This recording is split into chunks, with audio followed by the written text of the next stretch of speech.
नमस्कार दोस्तों, D react के एक और रिएक्शन वीडियो में आपका स्वागत है। मैं हूं आलोक। तो आज जिस वीडियो पर मैं रिएक्ट करने जा रहा हूं और जो वीडियो मैं आप लोगों के साथ देखने वाला हूं वो वीडियो है कैटलिस्ट रिकॉर्ड्स का, और वीडियो का टाइटल है India's foreign reserve to cross record $1 trillion, और इस पर है पाकिस्तानी जनता का रिएक्शन। तो चलिए बिना किसी देरी के शुरू करते हैं और देखते हैं। जैसा कि आप जानते हैं आज हमारा टॉपिक है फॉरेन रिजर्व पे। किसी भी मुल्क की साख का पता ही उसके फॉरेन रिजर्व से चलता है। फॉरेन रिजर्व में हमारी फॉरेन करेंसी शामिल होती है, गोल्ड शामिल होता है, डॉलर शामिल होता है और इसके अलावा SDR शामिल होते हैं। तो इस टाइम हमारे जो पड़ोसी मुल्क हैं उनका फॉरेन रिजर्व 1991 में 5.2 बिलियन था और अब उन्होंने 2021 में 642 बिलियन तक बूस्ट कर दिया। और इस पर भी उन्होंने बस नहीं की, उन्होंने कहा है कि विद इन 4 to 5 ईयर्स या कुछ सालों के अंदर वो जो है 1 ट्रिलियन तक इसको बूस्ट कर जाएंगे। और इसी चीज़ का हम कंपैरिजन करते हैं अपने फॉरेन रिजर्व से, पाकिस्तानी फॉरेन रिजर्व से। तो पाकिस्तानी फॉरेन रिजर्व इस टाइम 20 बिलियन तक है और जो इतने सालों से 20 बिलियन तक है और इससे नीचे ही जा रहा है, ऊपर नहीं आ रहा। तो इस बारे में हम जानते हैं अपनी पाकिस्तानी अवाम से कि उनकी क्या राय है और क्या वजूहात है जो हम इसको ग्रो अप नहीं कर पा रहे। आए जानते हैं हम अपनी पाकिस्तानी अवाम। अस्सलाम वालेकुम सर। वालेकुम सलाम। वालेकुम सलाम। सर आपका नेम? जैन। समी। ओके सर, क्या करते हैं? बिजनेस। अच्छा, बिज़नेस करते हैं। सिर्फ फॉरेन रिजर्व पे आज हमने बात करनी है। तो इस टाइम जो है ना हमारा फॉरेन रिजर्व वो 20 बिलियन है और उससे वो भी कभी फ्लक्चुएट, कभी इससे कम आए, कभी इससे नीचे चल जाए। जबकि हम अगर बात करते हैं अपने पड़ोसी मुल्क की, एक ही दिन पे हम लोग अलग हुए थे, ठीक है, और इस टाइम जो है उनका फॉरेन रिजर्व वो 642 बिलियन है। और उन्होंने ये बात की है कि कुछ अरसे के अंदर अंदर विद इन 4 to 5 ईयर्स वो 1 ट्रिलियन तक जो है ना इसको बूस्ट कर जाएंगे। तो इस चीज़ को आप कैसे देखते हैं? मेनली तो उसमें हमारा अपना फॉल्ट है टेक्निकली, बिकॉज हम लोगों ने अपनी इंडस्ट्री पे पैसा स्पेंड नहीं किया। हम लोगों ने कोई नई प्रोडक्ट्स लॉन्च नहीं की हैं। जिस तरह एक एग्जांपल है हमारे पास रूह अफ़ज़ा है, राइट, वो एक वाहिद प्रोडक्ट है जो हमारी बाहर जाती है। सो फॉरेन रिजर्व्स तो हमारे उसी तरह मेंटेन होंगे ना जब हमारे पास अपनी प्रोडक्ट्स होगी जो हम बाहर बेच सकें, सो हमें पैसे देंगे ना बाहर के लोग, ठीक है। सो इंडिया तरक्की इसलिए कर रहा है क्योंकि 2007 में उन्होंने IT के ऊपर अच्छा खासा स्पेंड किया था। कोलकाता उन्होंने जो है वो US के जो वो सिलिकॉन वैली है उससे बड़ा एक विलेज बना लिया हुआ IT पे। So they are making $600 billion through IT only, right. सो हम लोगों का IT भी इतना अच्छा नहीं है और प्रोडक्ट्स कुछ हम बनाते नहीं हैं, सारा कुछ हम बाहर से लेते हैं, हर चीज़ बाहर से लेते हैं। तो इसलिए ऑब्वियसली जब हम बाहर से लेंगे तो फिर हमें पैसे देने पड़ेंगे उनको, तो पैसे देंगे तो डॉलर बाहर जाएगा। सो अगर यहाँ से कोई चीज़, लेट्स से ये गाड़ी है, बच्चा चला रहा है, ये हम बनाना शुरू कर दें यहाँ पे, सो ये हम बाहर बेचेंगे तो फिर हमारे पास डॉलर रिजर्व्स आ जाएंगे। देखिए सर, हम लोग देखते आ रहे हैं कि जब से नरेंद्र मोदी जी की गवर्नमेंट आई है, इंडिया हर सेक्टर में ग्रो करता जा रहा है, चाहे वो एक्सपोर्ट हो, IT फील्ड हो या कुछ भी। तो हम क्यों नहीं ग्रो कर पा रहे? बिकॉज दे आर नेशनलिस्ट ना, वो कह लें वो यूनाइटेड हैं, राइट, वो मिलजुल के अपने कंट्री को, अपने लोगों को सपोर्ट करते हैं, राइट। देखिए जी, बीइंग प्रोफेशनल जो मैं इंडस्ट्री को समझता हूँ, जो पाकिस्तान के इकोनॉमिक्स डायनामिक्स हैं उनको जितना मैं समझता हूँ, उसके बिहाफ पे मैं ये चीज़ देखता हूँ कि हमारे यहाँ सबसे बड़ा एक डायलेमा ये है कि हम इंपोर्ट्स ज़्यादा कर रहे हैं और एक्सपोर्ट्स कम कर रहे हैं। जब हम इंपोर्ट्स ज़्यादा करेंगे और एक्सपोर्ट कम करेंगे तो डेफिनेटली उससे आपके फॉरेन रिजर्व आहिस्ता आहिस्ता नीचे आते जाएंगे, ठीक है। अब आपने कंपैरिजन दिया आपने हमसाया ममालिक का, ठीक है, जिसमें आपने बांग्लादेश की एग्जांपल यहाँ ले लें, यहाँ आप इंडिया की एग्जांपल ले लें, तो वहाँ पर इसके बरक्स वहाँ पे वो प्ले कर रहे हैं। वो क्या कर रहे हैं, उनकी एक्सपोर्ट्स जो हैं वो ज़्यादा हैं और इंपोर्ट्स कम हैं। और अगर आप इंडिया को देखें तो इंडिया की ना सिर्फ IT एक्सपोर्ट्स बल्कि उनकी दूसरी जो इंडस्ट्रियल प्रोडक्ट्स हैं उसकी भी एक्सपोर्ट्स जो हैं वो उनकी इंपोर्ट से ज़्यादा हैं, ठीक है। जब इस तरह का डायनामिक सामने आता है तो डेफिनेटली उनके तो फिर बिलियंस में जाएंगे रिजर्व, ठीक है, आपके कम हो जाएंगे। अब क्योंकि आप उसके वाइस वर्सा प्ले कर रहे हैं, ठीक है, उसका ऑपोजिट प्ले कर रहे हैं। तो इसके लिए जी देखें, हमारी गवर्नमेंट को, हमारे प्राइवेट सेक्टर को भी इक्वली काम करना पड़ेगा। हमारी इकोनॉमी को बेहतर करने के लिए हमें क्या करना होगा कि जिस तरह मैं एक ब्रांड के साथ काम कर रहा हूँ तो हम जूते बनाते हैं, तो हम लोग क्या कर रहे हैं कि हम यहाँ पर पाकिस्तान में सेलिंग के साथ साथ हम जूते को एक्सपोर्ट भी कर रहे हैं और सिर्फ एक जगह नहीं, पूरे यूरोप में एक्सपोर्ट कर रहे हैं, हमारे गल्फ में भी एक्सपोर्ट हो रहा है, ठीक है, स्कारलेट का जो ब्रांड है। तो इससे क्या होता है, डेफिनेटली आप इकोनॉमी में एक वैल्यू ऐड कर रहे हैं, और यही वैल्यू एडिशन अल्टीमेटली आपके नेशनल लेवल के जो फिगर्स हैं, नेशनल इकोनॉमिकल जो एलिमेंट्स हैं और जो इंडिकेटर्स हैं, उनको बेहतर करता है। उन इंडिकेटर्स के ऊपर काम करने की ज़रूरत है और इकोनॉमिस्ट को बैठने की ज़रूरत है कि क्या पॉलिसीज़ बनाएं जो अगले 10 साल में आपकी इकोनॉमी को डेवलप करें। हम ग्रो मतलब कि अब हमारा पाकिस्तान है सिर्फ चाइना के साथ, उसका ताल्लुक़ है, और बस हम कहते हैं कि चाइना के साथ ताल्लुक़ है, और पाक चीन दोस्ती, उन्होंने हर किसी के साथ अपना रिलेशन रखा हुआ है, हर किसी के साथ बना के रखी हुई है, और बस हम कहते हैं बस हमारे साथ चाइना है। हमें भी चाहिए कि सबके साथ मिल के रिलेशन वगैरह करके, और क्या नाम है इसका, मतलब कि फ़ायदा लेना चाहिए, ना कि नुकसान में हम जा रहे हैं। इस टाइम देख लें कि वो 60 कितना बताया आपने, 42 बिलियन था। 642 बिलियन, और हमारा 20 बिलियन आई थिंक, है ना। और यही बात है। और हर चीज़ जो डिपेंड करती है ना, गवर्नमेंट पे भी बहुत ज़्यादा डिपेंड करती है। हमारी गवर्नमेंट को चाहिए कि वो कुछ ऐसे सेक्टर्स बनाए, एक्सपोर्ट्स को बेहतर करें, हर फील्ड में आगे होने। तो हमारी गवर्नमेंट को नहीं चाहिए वो ये सब कुछ करे।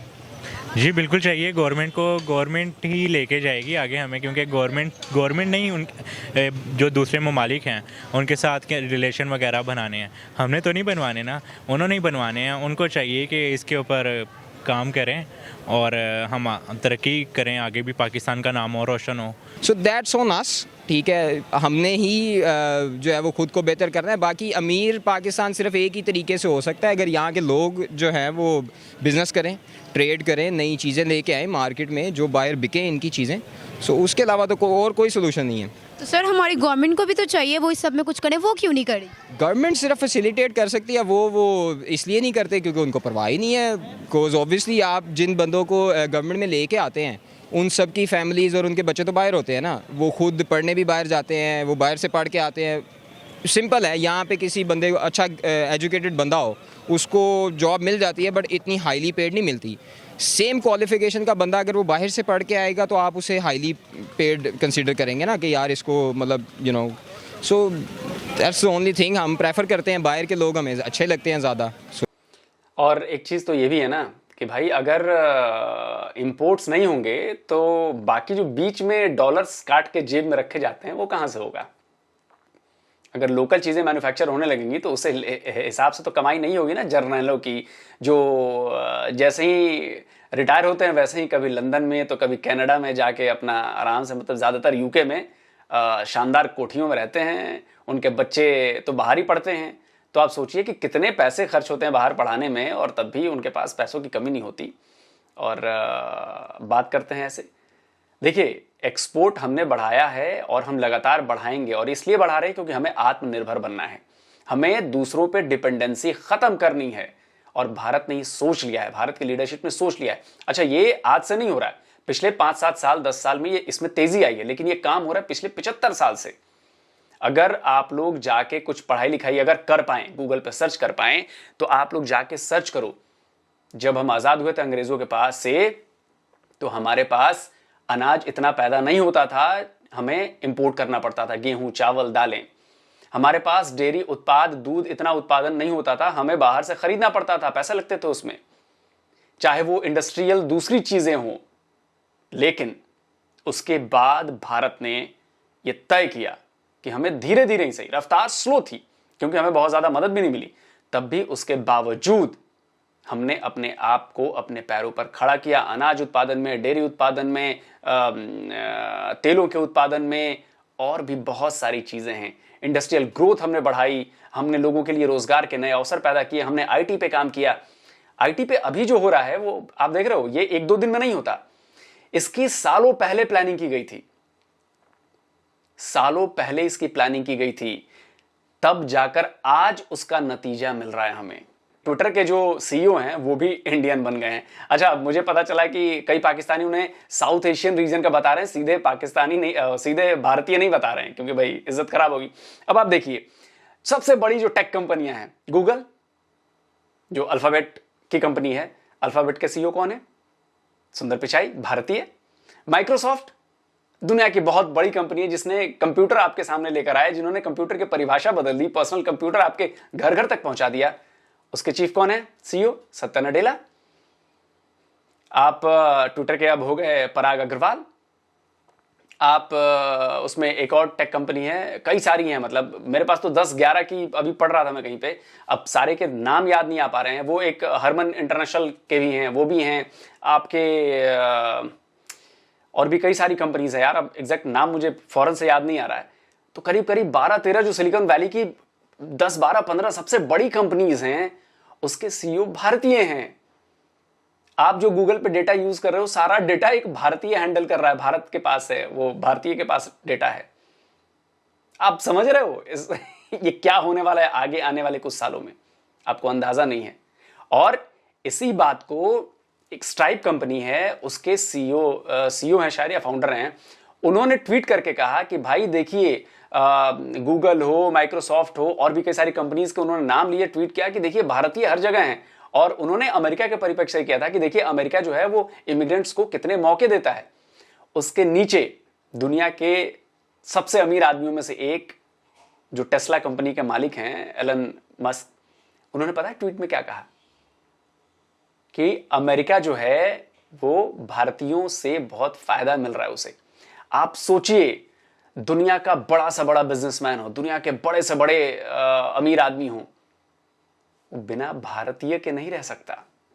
और भारतीय जहां भी जा रहे हैं अपनी काबिलियत से जा रहे हैं, ऐसे नहीं है कि मुंह देख के कोई दे देगा। उनके पास काबिलियत है, तभी वो गूगल उनके पास है, तभी उनके पास माइक्रोसॉफ्ट है, तभी उनके पास ट्विटर भी आ गया। और इसके लिए 1-2 दिन में नहीं होता, उसके लिए बहुत मेहनत करनी पड़ती है, आतंकवादी पालने नहीं पड़ते हैं। समझ रहे हैं? उसामा बिन लादेन भारत में नहीं मिला था। यूएन के डेजिग्नेटेड टेररिस्ट जो हैं वो भारत में नहीं मिलते हैं, वो पाकिस्तान में मिलते हैं।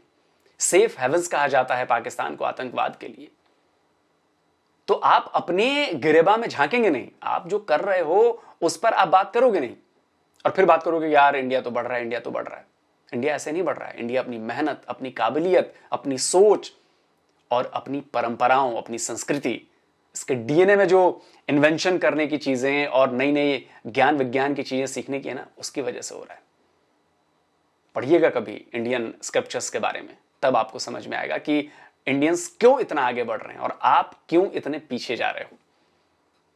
बहुत फर्क है। तो इसलिए वो अच्छे हैं। देखिए सर, जब से नरेंद्र मोदी जी की गवर्नमेंट आई है ना इंडिया में, तब से वो हर चीज़ में डेवलपमेंट करते जा रहे हैं। एक्सपोर्ट्स उनकी बहुत बेहतर, इंपोर्ट्स उन्होंने बिल्कुल ख़त्म कर दिया, सिर्फ एक्सपोर्ट्स पे आ चुके हैं। मेड इन इंडिया जो है प्रोडक्ट्स वो यूज़ करते हैं, और मेड इन पाकिस्तान आपने आज तक कोई प्रोडक्ट देखी है? फिर देखिए उन्होंने अपना इस पर भी उन्होंने बस नहीं किया। उन्होंने कहा बस 6.2 बिलियन तक, वो कहने कि कुछ ईयर्स में 5 to 4 ईयर्स में हम लोग जो ना 1 ट्रिलियन तक इसको बूस्ट कर देंगे। इसमें आपको मैं वही चीज़ कह रहा हूँ कि उनके जो इकोनॉमी को जो डेवलप करने वाले जो थिंक टैंक्स हैं वो इस पे काम करते हैं। वो डेवलप करते हैं कि जी अगले 20 साल में आपने क्या करना है, अगले 10 साल में आपने किन इंडिकेटर्स को उठाकर 0 से या 10 से या 20 से ऊपर लेकर जाना है। उन इंडिकेटर्स पे काम करते हैं। हमें पता ही नहीं है कि हमने किन इंडिकेटर्स के अगेंस्ट इकोनॉमी को डेवलप करना है। That's it. तो हमें अगर ये चीज़ें कर लेंगे, हमारी इकोनॉमी बेहतर हो जाएगी, हमारे इंडिकेटर्स बेहतर हो जाएंगे। हम भी अपने हमसायों के साथ बैठ के ये बात कर सकते हैं, जी देखें हमारे इतने बिलियंस और ट्रिलियंस के जो है एक्सपोर्ट्स हमने एनुअली किए हैं, इससे हमारे ये इंडिकेटर्स यहाँ से निकल के यहाँ पर आ गए। ये चीज़ है जिस पे काम करने की जरूरत है। होप सो कि आपको आज की वीडियो बहुत ज़्यादा पसंद आई होगी, और इस तरह की मजीद वीडियोस के लिए देखते रहिए हमारा यूट्यूब चैनल कैटलिस्ट रिकॉर्ड्स, और हमारे चैनल को सब्सक्राइब करें और कमेंट सेक्शन में अपनी राय का इजहार करें। और तब तक के लिए इजाज़त दें फिजाल ताफ को। अल्लाह हाफ़िज़। तो दोस्तों वीडियो हो गया ख़त्म, और पहली बार मुझे कोई एक ढंग का वीडियो शायद मैं कह सकता हूँ इसको कि मिला है जिसमें लोगों ने सेंसिबल बातें की हैं। मतलब उलूल जुलूल बिल्कुल हवा से निकाल के प्रोपेगेंडा वाली बातें नहीं की हैं। थोड़ी बहुत तो चलती रहती हैं, खैर उनको आप साइड में हटाइए। भाई देखिए, जाहिर सी बात है कि आपका फॉरेक्स रिजर्व तभी बढ़ेगा जब आपके एक्सपोर्ट्स बढ़ेंगे, आपके इंपोर्ट्स कम होंगे। ये सीधा सा फंडा है, बिल्कुल सरल भाषा में आपको समझाता हूं। अगर आप बाहर के देशों से कुछ भी खरीदते हो, कुछ भी लेकर आते हो, तो आपको उनको पेमेंट डॉलर्स में करनी पड़ती है। वैसे ही जैसे हम अगर अपनी चीजें बेचते हैं तो हम भी अपनी पेमेंट डॉलर में लेते हैं। तो जाहिर सी बात है कि जब हमारा एक्सपोर्ट जो है वो बढ़ेगा, यानी हम बाहर के देशों में चीजें बेचेंगे ज्यादा से ज्यादा, तो भाई डॉलर्स आएंगे, और इंपोर्ट कम करेंगे तो डॉलर से हमारे खर्च भी कम होंगे। अब इसका बहुत एक छोटा सा एग्जांपल मैं देता हूं। महिंद्रा कंपनी है, महिंद्रा की जो थार है ना, वो अमेरिका में एक दूसरे नाम से बेची जाती है, आई थिंक एग्जैक्टली याद नहीं आ रहा मुझे नाम। वहां पे अमेरिकन्स बड़ा पसंद करते हैं उसको, बहुत पसंद करते हैं। और लोगों को भरोसा अमेरिकन्स का बढ़ा है कि नहीं यार, ये भारतीय कंपनी भले ही है लेकिन बहुत अच्छा काम कर रही है, बहुत अच्छी गाड़ी बनाती है ये, आप समझ रहे हैं, ऑफ ड्राइव गाड़ियां होती हैं ये, और बहुत अच्छा काम कर रही है। और ऐसे ही सिर्फ मैं महिंद्रा की बात नहीं कर रहा, ऐसी कई सारी, टीसीएस है, विप्रो है, बाकी भी और भी कई सारी इंडस्ट्रीज हैं जो बाहर के देशों में काम कर रही हैं। और ये हम ही हैं जिन्होंने जगुआर को भी खरीद लिया, हमने लैंड रोवर को भी खरीद लिया, और खैर आप स्टील में चले जाइए, स्टील किंग हैं, टेलीकॉम में हम अच्छा काम कर रहे हैं।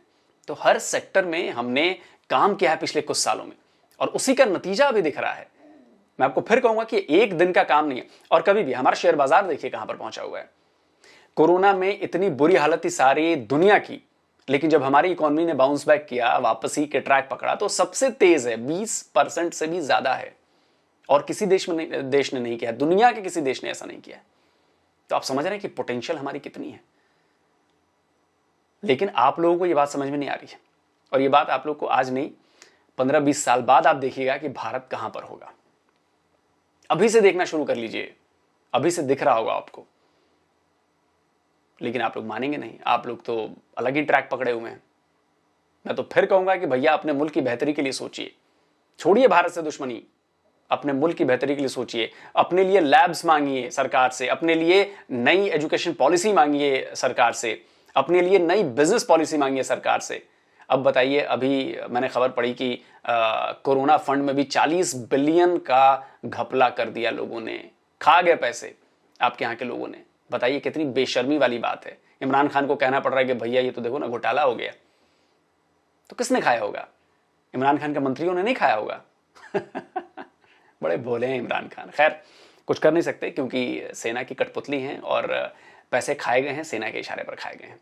किसी भी आप जनरल को उठा के देख लीजिए, कोई एक पाकिस्तान में रहता है, कोई एक पाकिस्तानी बढ़िया आर्मी चीफ बता दीजिए जो रहता हो यहाँ पे और जिसकी प्रॉपर्टी लंदन में ना हो, यूके में ना हो। तो सब कुछ ऐसे नहीं होता। अब भारत ऐसे ही ग्रो नहीं कर रहा। यहाँ के लोग पूरी मेहनत, पूरी शिद्दत, पूरी लगन से काम करते हैं। आप क्या नहीं है कि बैठे बैठे चाहिए। समझ रहे हैं आप? तो यही भाई है, और ऐसे ही भारतवंशी हर जगह अपना नाम रोशन करते रहेंगे, क्योंकि हमारे मन में हमारी नीयत साफ है, हमारी सोच साफ है। हम आगे बढ़ना चाहते हैं, हम पीछे नहीं बढ़ना चाहते। आप अभी तक 1400 साल पुराने अपने नियम कायदे कानून में बंधे हुए हो। आप बदलना नहीं चाहते, आप वक्त के साथ आगे बढ़ना नहीं चाहते। आप दुनिया अगर कोई अच्छी चीज लेकर आ रही है, आप उसे नकार देते हो, आप उसको इस्लामिक पॉइंट ऑफ व्यू से देखते हो। प्रॉब्लम यही है, और जब तक ये प्रॉब्लम रहेगी आप ऐसे ही रहोगे। जल्दी हाजिर होता हूं एक और नए वीडियो के साथ। नमस्कार, जय हिंद। चलो भैया सवा 1 हो गया, कल के लिए वीडियो भी देना है।